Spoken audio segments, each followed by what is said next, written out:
ایک بھائی نے کویسچن کیا تھا کہ جن جانوروں کا ہم گوشت کھاتے ہیں جیسے گائے ہے، بکری ہے، بیل ہے، اونٹ وغیرہ، کیا ان کا پیشاب پاک ہوتا ہے؟ دیکھیں، فقہ حنفی کی روشنی میں ہر جانور کا پیشاب ناپاک ہی ہوتا ہے اور ان کا بھی ناپاک ہے۔ نبی کریم صلی اللہ علیہ وسلم نے واضح طور پہ ارشاد فرمایا استنزہوا من البول فإن عامۃ عذاب القبر منہ، پیشاب کی چھینٹوں سے بچو کیونکہ اکثر عذاب قبر اس کی وجہ سے ہی ہوتا ہے۔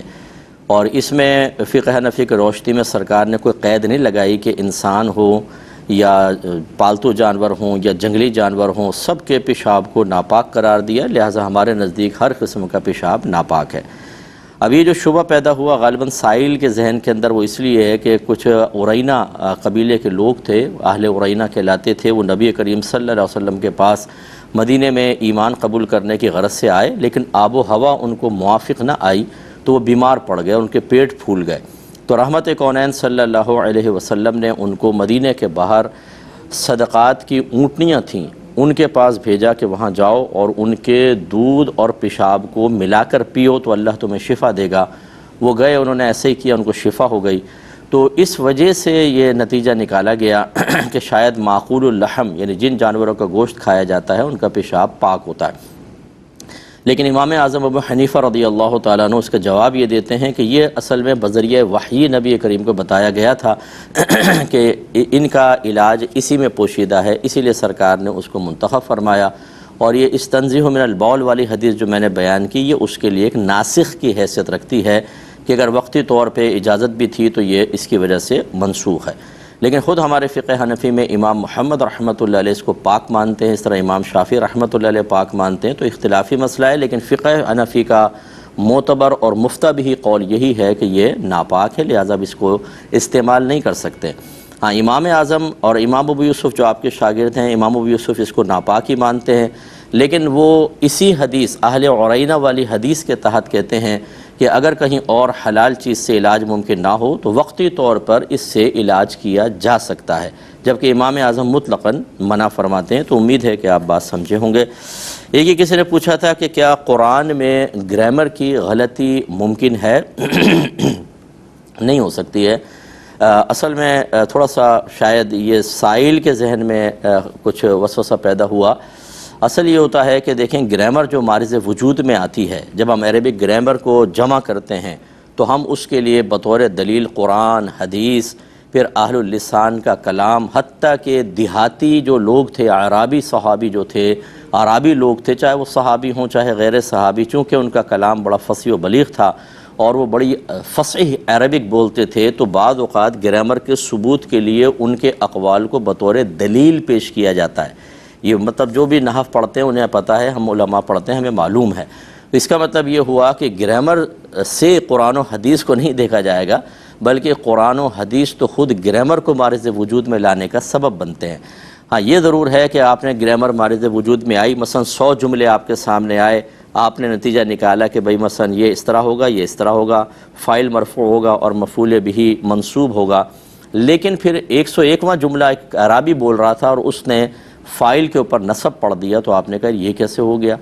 ایک میں مثال دے رہا ہوں آپ کو، یہ کیسے ہو گیا؟ تو پھر ہم یہ نہیں کہیں گے اس نے غلط کہا، بلکہ ہم کہیں گے کہ ایسے بھی ہوتا ہے، یہ خلاف قیاس، خلاف قانون اس نے کہا، غلط اس کو پھر بھی نہیں کہیں گے۔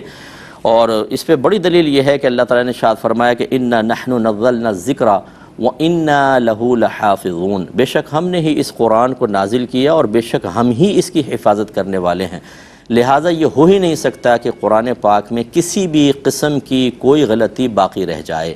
سب سے پہلے تو میرے آقا صلی اللہ علیہ وسلم جو علوم کا سمندر ہیں، کہ تمام علماء اس پر متفق ہیں، کسی مکتب فکر کا اس میں اختلاف نہیں کہ تمام مخلوق سے زیادہ علوم میرے آقا صلی اللہ علیہ وسلم کو عطا کیے گئے، ہر طرح کا علم آپ کے پاس تھا، اور پھر آپ کی صحبت میں رہنے والے صحابہ، اور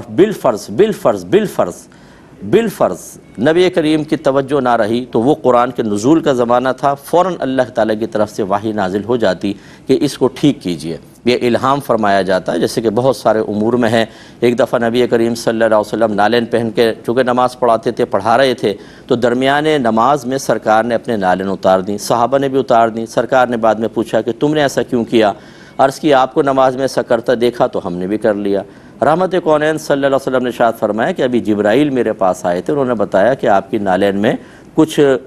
گندگی لگی ہوئی ہے، مثلا گوبر وغیرہ لگا ہوا ہے، تو آپ اس کو اتار دیں، تو میں نے اس لیے اتار دیا۔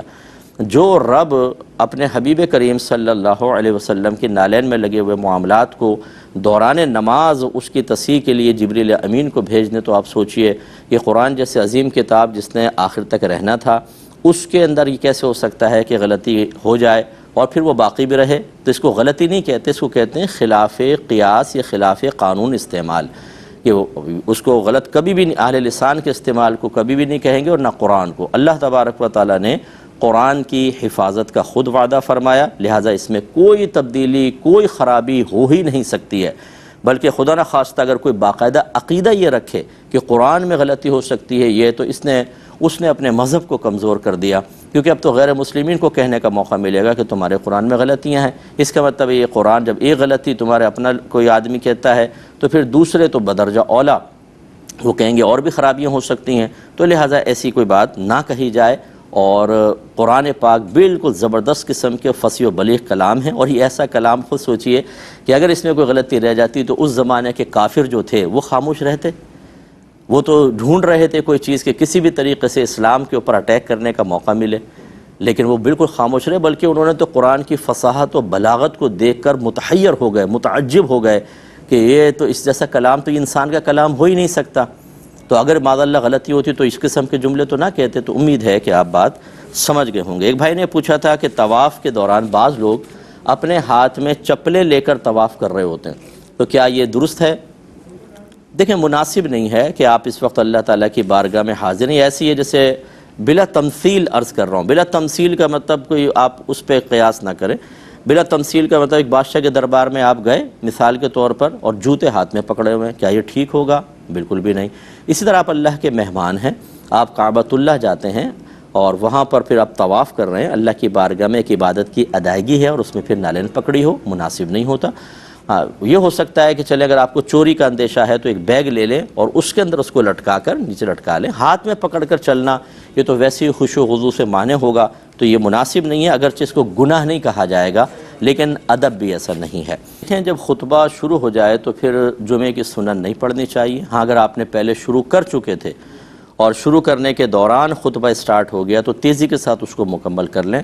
لیکن اگر آپ دیر سے آئے اور خطبہ ہو رہا ہے تو پھر آپ بالکل اسٹارٹ نہ کریں، یا آپ کو گمان ہے کہ میں پڑھنا شروع کروں گا وہاں خطبہ اسٹارٹ ہو جائے گا تو چھوڑ دیں، اور جمعے کی نماز کے بعد یعنی 2 فرائض ادا کرنے کے بعد پھر ان کو ادا کریں۔ اور دوسرا آپ نے فرمایا کہ یہ بالکل یہ امام شافعی رضی اللہ تعالیٰ عنہ کے